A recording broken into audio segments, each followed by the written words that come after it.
Now we're going to jump right into it. The success of the Yeat album, Two Alive, is obviously here. We're sitting with the man behind, the man, the myth, but legend behind. How many tracks on the album? I got 5 on Two Alive. Man, people get excited for a 2 or 3 piece. My man, not 4, but had 5 on there. Going too crazy, but you know what's going on, man. Synthetic, the producer room, powered by producer culture. What's going on, my guy? How are you?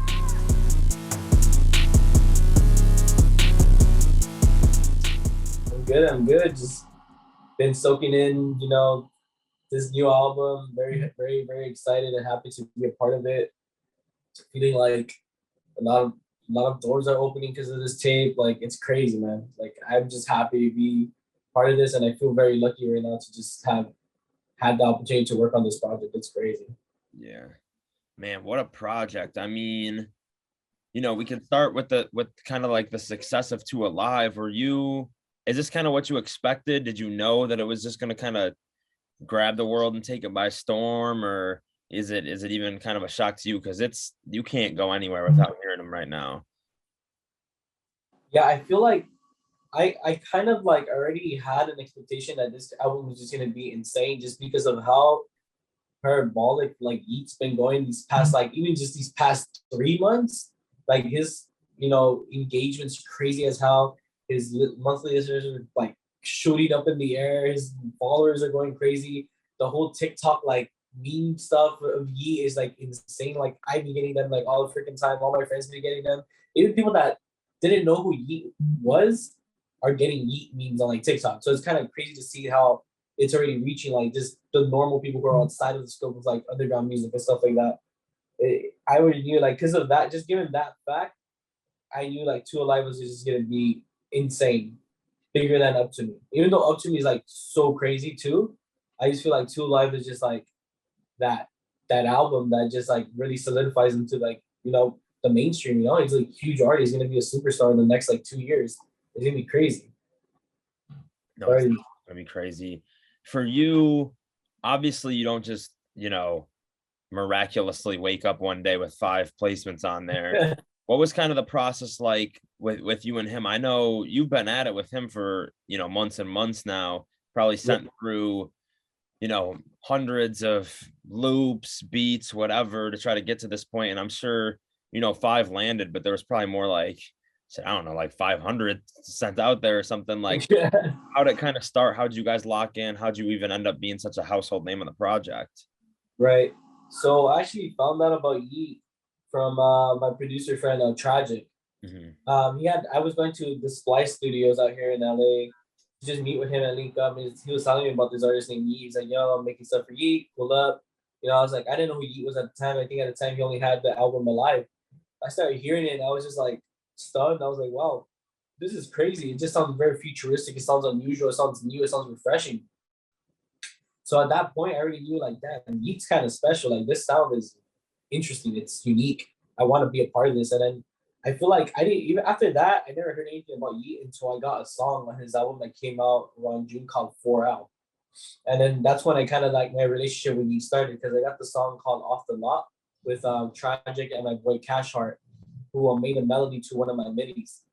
And Off the Lot was crazy. It was insane. I was like hyped to. I didn't never heard of Yeat before, alive, and I was just like, yo, this is insane. This is really hard. And I hit him up and just, yo, can I send beats? I fuck with your music. Like, I really want to tap in. I think at this time he maybe had like 20,000 followers. This is still very like relatively unknown. And I just kept sending him stuff like for like a month or two, like probably until like July, August.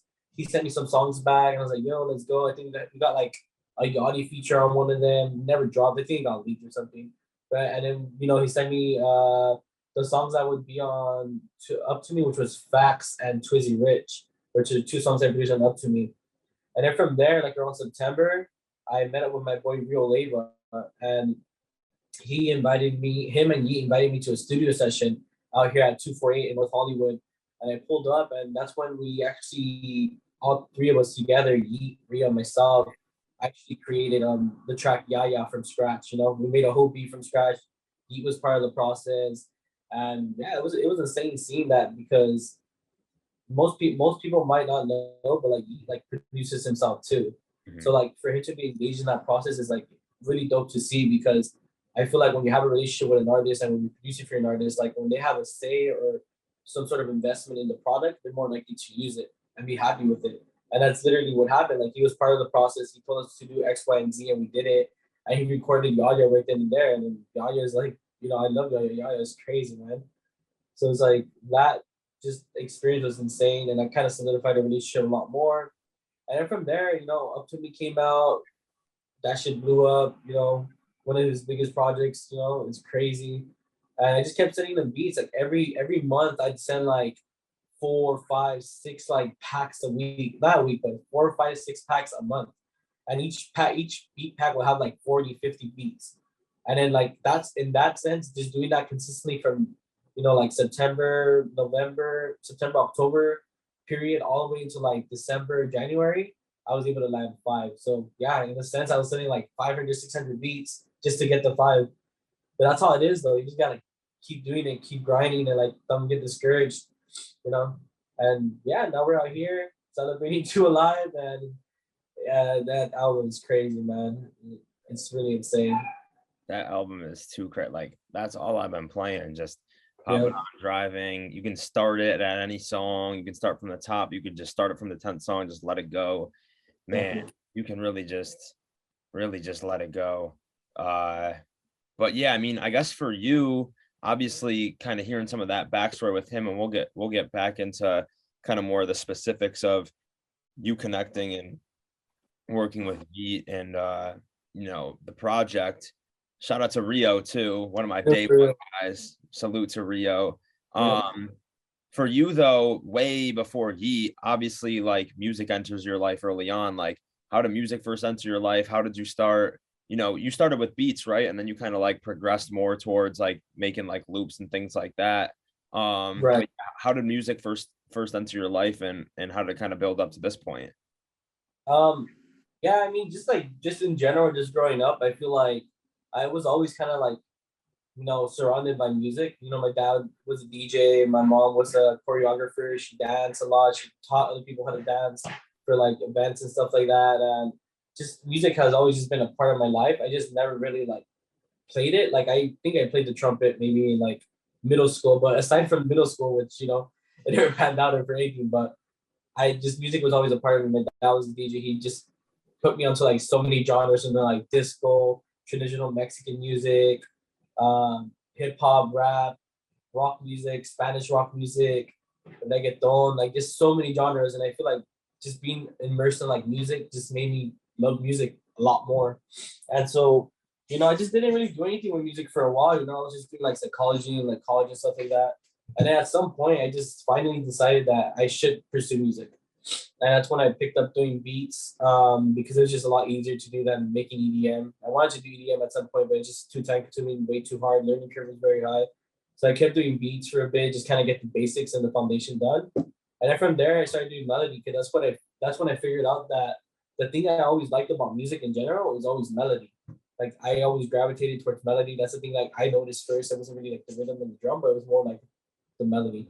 So I just focused on melody for like a year or two and just grinded it out from there.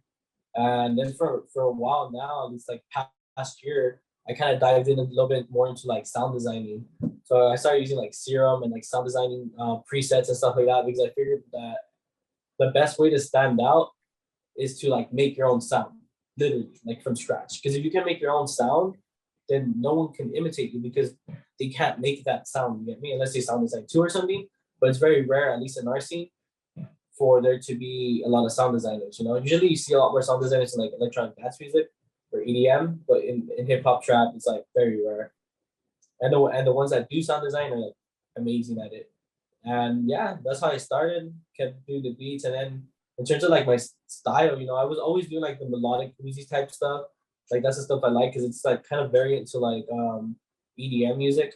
Like that's like I'd say that's my biggest inspiration, just like dance music. So I'm like, yo, it's cool to bridge the gap between like dance music and like hip hop and trap music, and just kind of like fuse it together. And then that style, like, you know, Uzi hyper pop stuff, and then now transition to like dark rhythm, like Cardi Yeat stuff. it's still like so reminiscent of like electronic dance music. So that's why I'm so happy to be producing now, because the trendy sounds literally sounds like EDM. Maybe like a cheaper version of EDM, but it sounds like EDM, and I'm excited, man. Like I want to keep doing this for a long time. Just keep doing that trend, see how long it lasts, you know?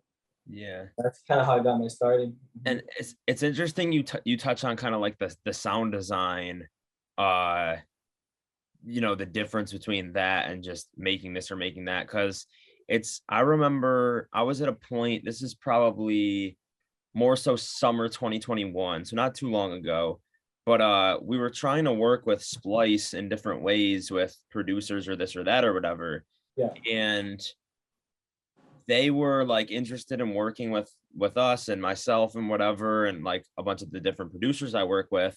And what I thought was such a selling point, which was, yo, I work with this producer who did this Billboard Hot 100 #1 song, or this or that, or this 4 times platinum 1 year, like whatever. And they were like, no, you don't understand. Like, this is not that. Like, they need to be sound designers. Like, they can't just, you know, have this big beat that their name's attached to or whatever. Like, they have to be sound designers. And that's when, like, I always knew there was a difference. And not to say now I really know like the ins and outs of the whole thing, but that's when it really stuck out to me. Like, no, like this isn't that. Like, this is its own kind of like separate beast where it's like separating the men from the boys type of shit, right? No, it's true. Like sound design is like, it's hard, you know, and I don't, you know, I understand why not many people will pick it up, just because of how time consuming it is to learn. You know, how to make, even just like sound designing drums. Like I don't even sound design drums. Like I have friends who do that.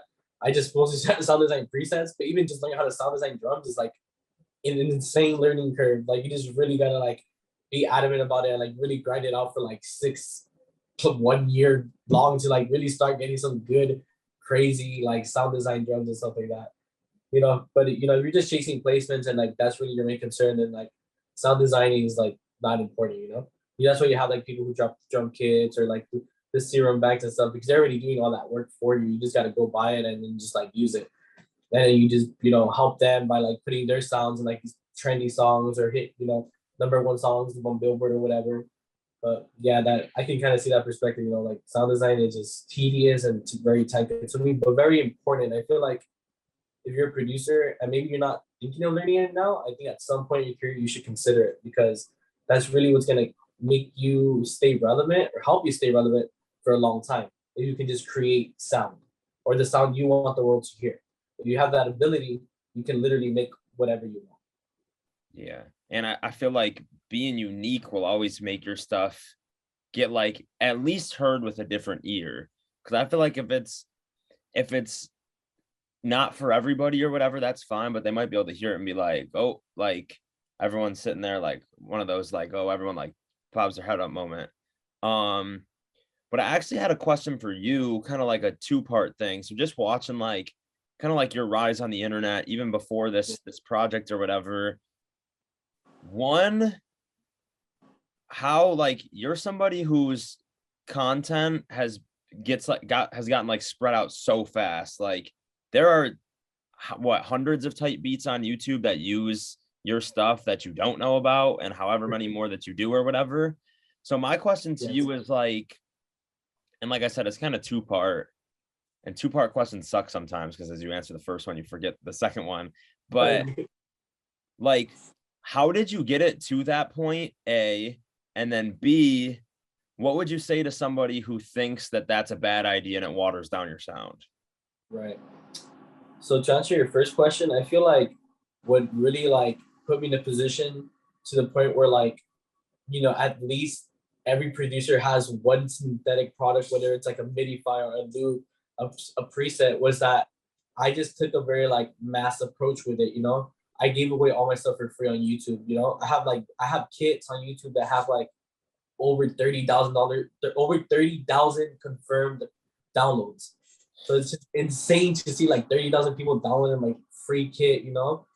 And then just through that, and then like, you know, people buying my stuff and then giving it away for free, which kind of sucks, you know, they just leak it or whatever.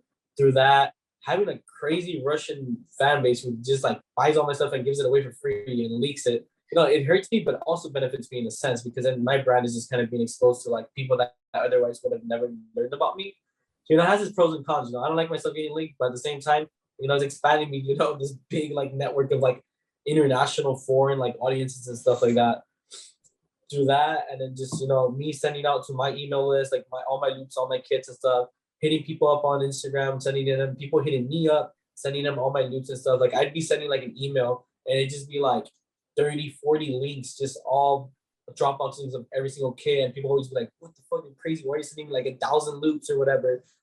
That approaches would help me essentially flood YouTube with my sound, You click like Lil Uzi type beat or Yeat type beat, and you'd be like, oh, prod this producer, and then in collaboration with Synthetic or in my other co-producers or whatever. It's and every time I do that, it's just insane to see, man. But in terms of like your second question, like watered down, there's some producers who like don't like that approach because they feel like it kind of like prevents them from being this sort of like elusive kind of like exclusive producer, and it kind of like in a sense might water down your sound. But for me, I don't think it's really hurt my brand, if not made it way more accessible and more desired. Because of me pushing myself in this way, big producers like TM88, 808 Mafia Tarantino, like these big dudes are hitting me up for loops. Even Brent Fayez hit me up for loops. Like he wanted Yeat loops. And that's crazy. Like the only way that's possible is because I was able to push, my loops, my midis, my presets in this very like mass approach where they got to the right people that allowed these bigger people to see my art or hear my art through them. But I feel like if I would have stayed exclusive and kept my circle small, I mean, maybe it would have gone the same way, but I don't know. I wouldn't know. But what I did worked for me. And I don't really feel like the waters on my sound because what I make is unique. Like either way, like it may be everywhere, but every time someone hears it, it's unique. And that's what people like. No, definitely. Bro. I mean, like people present the like watered down side or whatever, but to be honest, like you're a genius, man. To me, you're a genius. Josh Hall, this man's a genius right here. Like, I just don't even see how, like, even the part where it would hurt you helps you more. Like, exactly. I don't know how it could possibly, like, I understand the whole watered down thing. It's the same argument as like, don't put tight beats on YouTube because then it's accessible to everybody. But it's like, okay, well, if Brent Fayez hits you up, you probably give him the grade A stuff. You know what I mean? Exactly. Like, yeah, it's just interesting. But like I said, I mean, it's all part of the genius to me. But yeah, I mean, how did you kind of figure it out and like start winning in that world? Like what was like the first like free kit you put out? What was your social following like at that point? What did it kind of do? Like what kind of made it click and make sense for you to say like, okay, this is kind of like a path I'm going to go down and like start pushing my product this way? Right. So I feel like at some point around 2019, I remember had been making tight beats for like a year and a half, and I was just like, it wasn't working out for me. Like my beats just sucked, and that's okay. I just wasn't good at beats at that time. Bro, I've been trying so hard on this, like make it cool to admit that you sucked at one point in time. Cause bro, everyone tries to act like it was never that point, but sorry to cut you off. Continue. No, you get it. It was that point, to be honest. I was like not good at beats, and I think it took me accepting the fact that I wasn't good at that to really push through in some other department that I could excel in, which was melodies. And at the time, people were doing like, I remember seeing on YouTube, like someone put like, instead of a tight beat, they put tight loop or something like that. And I was like, oh, that's interesting. So all I had to do is make a 30-second loop and just put it in a video on YouTube as like kind of like a tight beat, but says a tight loop and like give it away for free. And I was like, yo, that's kind of cool. I can just do tight loop videos instead of tight beat videos. But then I started like, doing that for a minute, and it was like, was there a better way to do this instead of just doing like 10 videos from 10 loops? And then that's when I like Googled like loops or whatever on YouTube, and I saw like very few people just doing like free loop kits on like YouTube and stuff like that. I was like, yo, there's like an untapped market essentially, aside from like maybe like the big like loop makers like Drum Broker and stuff like that. There was not really that much competition on YouTube at the time when I started doing loops. So I was like, okay, so how can I do this? Like I started thinking about different ways to approach it. And the one thing I thought about was like, okay, I'm gonna invest in some like a graphic designer to make me some sort of like cool futuristic like template so that I could really just stand out from the competition. Like, because at the time, all the covers were very like vintage, kind of like Q beats kind of aesthetic. You know, I was like, I don't want that. I want something like interesting, weird, psychedelic. Like, I want something that catches your attention, something colorful. So like when you're scrolling on the YouTube, you see something colorful, like, oh, I want to click that. So I really spent a lot of time on like the branding aspects of my loop kits.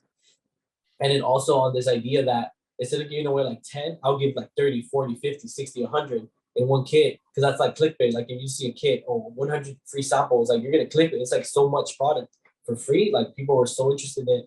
So I kept doing that. And then eventually I had this one kit called Gravity. And that one I gave away, that was the first time I gave away 100 samples. And these samples were like 2-3 minutes long. It wasn't like on some like loop thing. It was like long composition. Like I really spent a long time on it.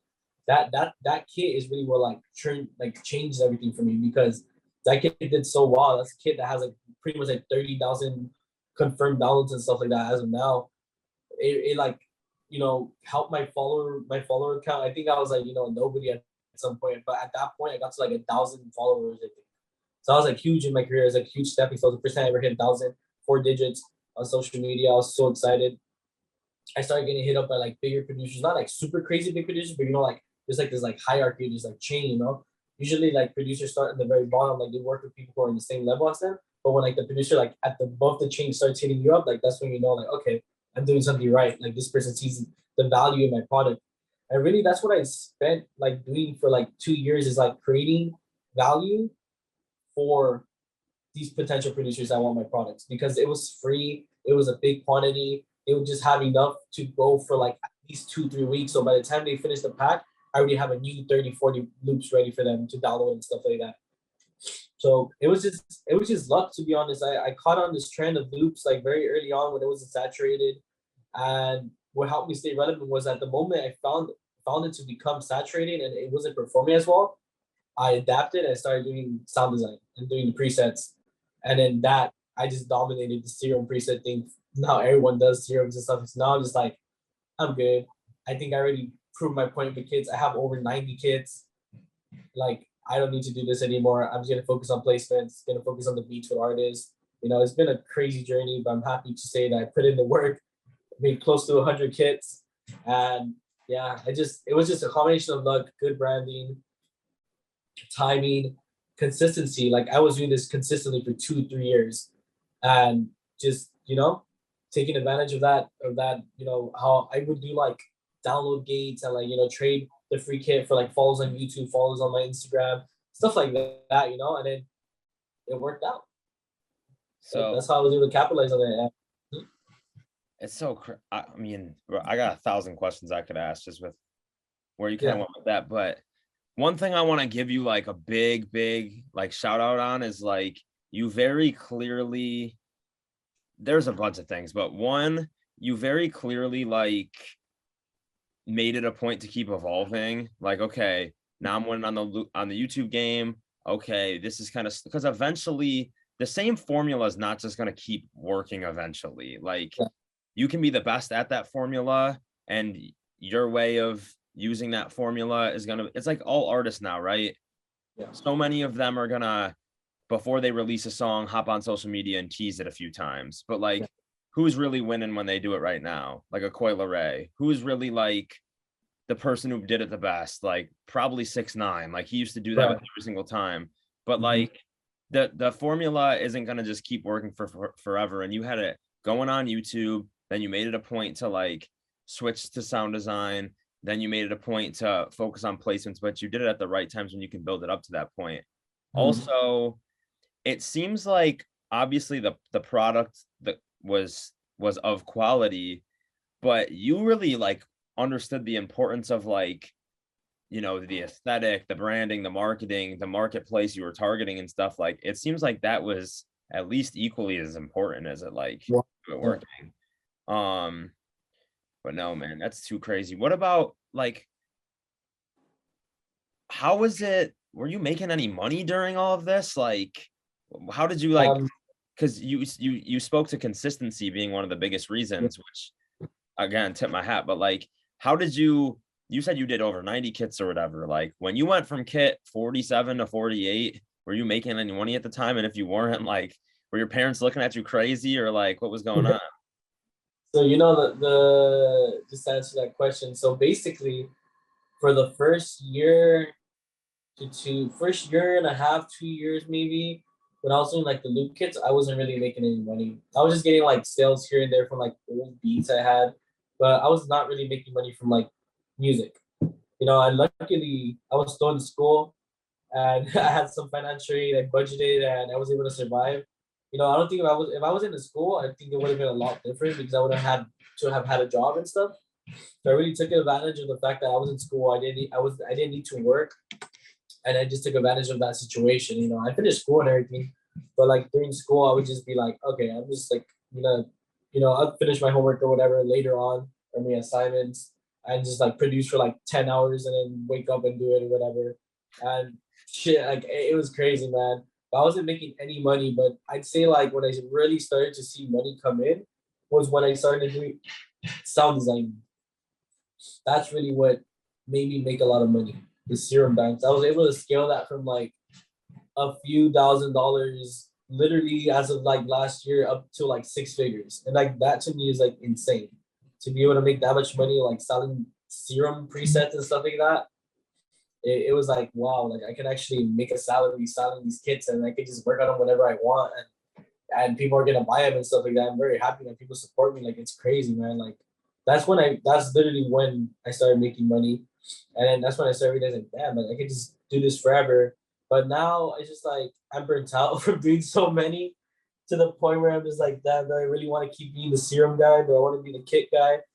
No, I would just rather just focus on like songs with artists and stuff like that and like just take it chill with that, especially the way things are going right now. I'm just like it just makes more sense to do like the artist path rather than just be the business kit guy. I feel like I could still do that, but just not like at the same way I was doing it like a year or two ago, where it was just like every month I'd be dropping 3 products and it was just like so overkill. But I had to do it at the time because at the time that's all I had. And I knew that if I don't have anything, that might as well try to make some money off it so I can sustain myself till I get to a point where I sign a pub deal or whatever, you know? And that was always the thing in my head. Like if I'm gonna do music full time, I have to sustain myself. And that's why I did the kids, because I needed to sustain it. So I needed to pay my bills, whatever, rent, etc., emergencies or whatever. And then yeah, I was able to sustain myself. I got lucky, man. People really fuck with my sound and fuck with my products and they really helped me a lot. That's just crazy. So when you're doing like sound design or whatever, Yeah. first, like, don't kill me. I don't even know what a serum kit is, but like, so what is like, how do you even like start the process? How do you package it? How do you package it in a way that you can sell it? Like, what does that process even look like? Okay, so usually my little like cheat code for making kits is that I found that instead of having to do the whole thing by myself, I could just collaborate with one of my producer friends who I really fuck with and I like their sound a lot. I just split the work in half. That was my cheat code literally for like the past 2 years, just collaborating with other producers on these kits. Because at the end of the day, yeah, I don't get as much money because I am splitting the profit, but I save half the time and I can just make two of those products now with two other people. And it all equals to one, but I'm able to just like share that with my friends. We're all making bread. You know, the engagement from their audience gets, they get exposed to my audience and we just share that like audience too. So that helped me grow too, just collaborating a lot with bigger producers or I'm helping smaller producers or whatever. But the process was always just that choose a producer I want to make a kit with. Are they someone who's like trendy right now? Do they have a trendy sound? Really just market research is very important too. Like you want to collaborate with a producer that makes sense, and then you also fuck with them. You like their sound and stuff. You don't want to just do it for no reason. You have to really like their sound. So I always choose a partner to work on a kit.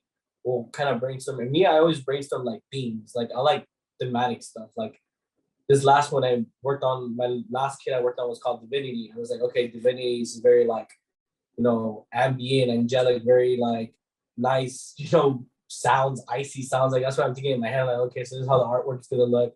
I'll hit up my team because I have a team of animators and like graphic designers. So I'll be like, hey, can you make this artwork? And I'm like, they'll send me the artwork and I'll send it to my animator. And at the same time that I'm getting all the artwork and the theme done and like the style and the idea of the concept of the product, I'm like working with my producers, like, okay, to start working on the presets and use the presets to make the loops in the kit, so that when people hear the loops in the kit, like they were made using the Serum presets. So it really kind of shows that potential and the power of these presets. Like we're able to display that through melody, and then you extract the notes from the melodies that we make and make them into MIDI. So we kind of like have this like sort of like process. So we just kind of like save time and all that. And then once all that's done, we make three versions of those products. We make the Serum version, the one-shot version for those who don't have Serum, the VST. We just render them as like samples, so like they have access to those sounds as well without having to pay like $200 for Serum. Then we'll make a bundle where like it has both of those kits, and then now you just like created 3 products out of one. And then now we just like sell each one, 50, 50, 70. We put it up, upload it on BeatStars, upload it on our third-party websites or Shopify, whatever. Then just like, okay, now we make the videos, make some preview beats, have some of our producer friends make some previews for us. We just get a video together, animator comes through. You have like a cool animated background with the kit art, it's just a whole like cool little like launch video that we drop on YouTube and Instagram. And then by the time, that video is on Instagram, YouTube, we've already uploaded everything's organized, all the copy, copy text or whatever is like all done right. And yeah, it's a process. That's why I'm kind of trying to retire a little bit, because it's very exhausting and time consuming, but it's very rewarding in the end. Like you just literally have a product that will generate you money for like ever, basically. Like I still get sales from products I made like a year ago. So it's like, it just residual money for like a while. That's crazy. I think it's time me and you need to make a kit. That's what I think. Yes, produce culture kit. Let's get it. Let's go. That would be crazy. It's that time. Man, that's crazy. It's a whole different world. Synthetic is out here getting to different type of bags. Yeah. But no, kind of like switching gears a little bit. It's back to the whole argument of like being everywhere, watered down, whatever. I said this before in a past episode with Furno. Salute to Furno too. There's actually kind of some similarities between you and Furno in the way that you guys had like overseas fan bases just going crazy. Like you spoke to people in Russia just grabbing shit and redoing it or whatever, and it hurts you, but it helps you at the same time. So it's like whatever. He's got a pretty crazy overseas fan base as well. But him and I were kind of talking, and like the 2 Chainz approach was always 2 Chainz wanted whoever you searched, 2 Chainz would be there because he did so many features or had so many features or whatever. So no matter if it was, and he spoke to this in like 2012, but if you typed in like Lil Wayne, there'd be a Lil Wayne 2 Chainz song there. Or if you typed in, this female artist over here, he might pop up in there too. And you never know. But with that being said, and just kind of having your name relevant all the time, or like these different types of type beats, whatever, collaborator, synthetic, that actually ended up one of the most popular Lil Uzi type beats on the internet. Ended up having Lil Uzi rap to it in that video with Adin. What was it like for you, like when you saw it, like when you kind of saw it unfolding, and then it got so big? It's not even technically a real song, I guess, and I'm pretty sure it hit like number 2 trending on YouTube. But what was it like? Got to be such like a surreal moment. Yeah, it's like it was kind of crazy. Just like, well, when I first found like the video, right, it was just like on like random stuff. I just like YouTube like Lil Uzi Vert type beat. I was just curious. So I just went on like incognito, put Lil Uzi Vert type beat, and I was like, oh, let's click this first one. And I like instantly heard my melody. I was like, what the fuck? Like this is my melody, and this shit has like 1 million views. Like what the hell? This is crazy. And I was like hyped. I was like, yo, we literally had like the #1 Uzi video. Like it's insane. I actually have the #1 and the #2 spot. Yeah, so it's kind of crazy, man. And like those all just came from free melody packs. Like I said, it was just like some free kit stuff, and they downloaded it, and this people really just gravitated towards the melody or something. They just really messed with it. And then like what happened is that this like ecosystem I sort of built of like just giving away free loops and stuff like that, like just doing like a mass approach and just kind of like pushing free really allowed the opportunity for these producers to grab these loops for free, and we have the access to them for them to even make these beats that ended up being like the top 1 and 2 slots of like the Uzi Vert type beat. And that created an opportunity for this whole Uzi Adin Ross to like situation to even like come about, right? First thing you're gonna do when you have Uzi and he wants to freestyle is look up beats in his style, right? It's Lil Uzi. You're gonna look up Lil Uzi Vert type beats. You know, just in general, you're always gonna click the first video that pops up. Like it's just more than likely 80, 90% of the time, 98% of the time, you're gonna click the first one. The first one just happened to be ours. Yeah, mine's, Dreamers, and Nate's, and yeah, that shit was surreal, man. It's crazy to see him on that, just freestyle. You know, they're just vibing, they're having fun, and like Adin Ross's like fan base is insane. You know, they really just like exposes it. I still see that video sometimes, and the comments are just like, "Yo, your beat was on Adin Ross's freestyle with Uzi," and people were just like hyped about it and stuff. So yeah, it's a very crazy moment where it really shows you that this like mass approach or whatever, this like watered down approach, right? You know, just giving away the sauce or whatever, the loops, it has its benefits, you know? You could tackle music many ways and there's not really one right way or one right path for you. I feel like you can do whatever you want. But for me, this path really just worked for me. It's really set me up to like, you know, gain or capitalize from these like opportunities or like scenarios like the Uzi freestyle or like, you know, Weezy's brother hitting me up for more loops and we get a little Got It song and like unreleased like future songs and stuff like that. Like that wouldn't have happened if I wasn't doing this mass approach thing. So I really stand by it and like confident that, you know, it does work, but you know, it may not work anymore, you know. There's probably a different strategy that works now, you know, like you said, like you have to always imagine yourselves and readapt because the strategies of before might have worked then, but they might not necessarily work now. And it's important for us as producers to continue to find, you know, new strategies for growth and different things like that, you know. But yeah, the whole experience with the Uzi freestyle was just like crazy. Just like having that style is, you know, is a blessing. Man, one of my favorite videos on the internet for sure. He just saucy, like he's just going crazy. But no, we appreciate it so much, man. There's so much good information in this. This has definitely been one of my favorite ones. I feel like it's one of the most like rewatchable ones. Like every time you rewatch it, you're gonna pick up a new gem or whatever. Which those are always my favorite, like Breakfast Club interviews or this or that or whatever to watch. I like to end it a lot of times with asking like, you know, advice to the up and coming person who wants to be like synthetic, wants to have 5 on like a project like Yeat. But for you, I'm kind of curious. So like Russ is obviously a super successful artist.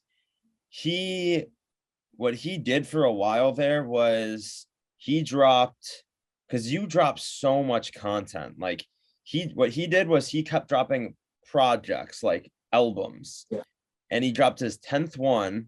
He was dropping. He dropped his 10th one, and he looked back and he still had like 1,500 followers or whatever. And he was like, damn. So then what he started doing instead was he re-strategized, like tinkered his approach. And then he started doing a song a week. Because he was like, oh, people will tap into one song, but a whole album is a little much for somebody you don't know. Did you have any like moments like that where it was like, hang on, I'm doing it this way, let me just flip it like this, do it like this instead, and then like boom, it just kind of took off? Or was it really just like a slow build the whole time? I feel like every time I dropped a new kit, like for example during like the loop phase when I was just doing like melodies, like I drop a new melody kit, I get like a few hundred here and there, and like around the beginning of like my loop journey, I was mostly doing like dark trap samples, like Q beats or whatever. It wasn't until like I just like started like understanding like trends and like really like writing them that I really saw growth.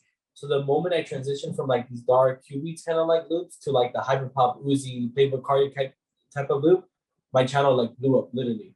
So like doing that research and just being conscious of like trends and like not being like, you know, stubborn or like, you know, how do I say, like unwilling to like adapt will give you a lot of success. If you're willing to, you know, use this trend to your advantage, and you know, you don't have to compromise your style fully, because you can always take the trend and interpret it the way you interpret it. You know, so like you don't necessarily have to copy what they're doing. You just gotta get influenced by it, make a product that's similar, and then now you both have a product that's trendy, a product that still represents you, and a product that's gonna help you grow as a producer. You have to stay on trend, you know? I see it with like a lot of producers who like are older producers who have already kind of like left their mark or made a statement prior, like maybe like years ago, but then now they're back and they're all literally doing like Yeat type beats. And like that's cool because it shows that they're willing to like adapt and they're willing to be on trend to stay relevant. Because unfortunately, like you have to stay relevant, you have to do what's relevant, you know? Like you can, you know, be true to yourself. No one's saying you have to stop doing that. But if you want to be a producer that's contemporary and really be on trend with that, you have to be hip to the times essentially. That what is trendy. So like that's when I knew like literally once the loop kit, I changed the tags and the title and the aesthetic from like this very dark stuff to this very like happy, very colorful kind of like concepts. It like really changed it up for me. Like everyone's just like, yo, synthetics like hyper pop king, synthetics like the Uzi loop guy. Like that's when people started really associating my name with these type of sound versus like before that, no one said like, oh, synthetics like the dark trap producer. Nah, no one ever said that. But what I remember here was like people associating me with this Uzi stuff. And I was like, okay, that's what I'm gonna do. One, I like it. Two, it works. And you know, people want it. You know, that was the demand. So similar to like Russ's approach where like he kind of like took a step back and kind of like analyzed like his progress. I saw no growth. I kind of saw the same thing. I saw my growth stop. I took a step back and I was like, okay, we gotta try something different. Let's see what is popular right now, what's important, what's relevant right now. And it just happened to be the Uzi stuff. You know, Fruitful Shuffle had just came out. Eternal Take was like, you know, something that was very, you know, people were like anticipating it, like waiting for this album to drop. And I just capitalized on that trend and just kept making stuff in that style and it worked out for me. Definitely. No, it's one of the craziest stories so far for sure. Like a lot of people have used the internet in a lot of different ways. A lot of people have had their own approaches, but this is definitely a very unique, like one of one approach. Man, I tip my hat to you 1,000 times over. Salute to you. The wave, kind of like the way you built it up, all your co-collaborators, co-producers you made the kits with and everything. But man, congrats on everything again. And 2 Alive out now. Make sure everybody goes and runs that up. You know, definitely give it a try. If you think it's not for you, you might be surprised because that shit is going crazy. Yeah, definitely give it a try. It's worth a shot, you know. If you're not fucking with 2 Alive, go check out some of his older projects, you know. Really just soak it in. I'm sure Yeat's gonna grow on you. You're gonna like it. And he's here to stay whether you like it or not. But my man Synthetic, we appreciate it so much. The producer room powered by producer culture. Congrats again on everything. Everyone make sure pop the comments with who you want to see next. There's been a lot of people asking for, you know, Yeat type stuff, this, that, whatever. We got some really, really cool ones on the way, but we always go through the comments and pick who people are wanting to see, reach out to them, etc. So a lot of good ones on the way. Make sure you comment who you want to see. The producer room powered by producer culture, Synthetic the GOAT. You already know what it is. Thank you for having me.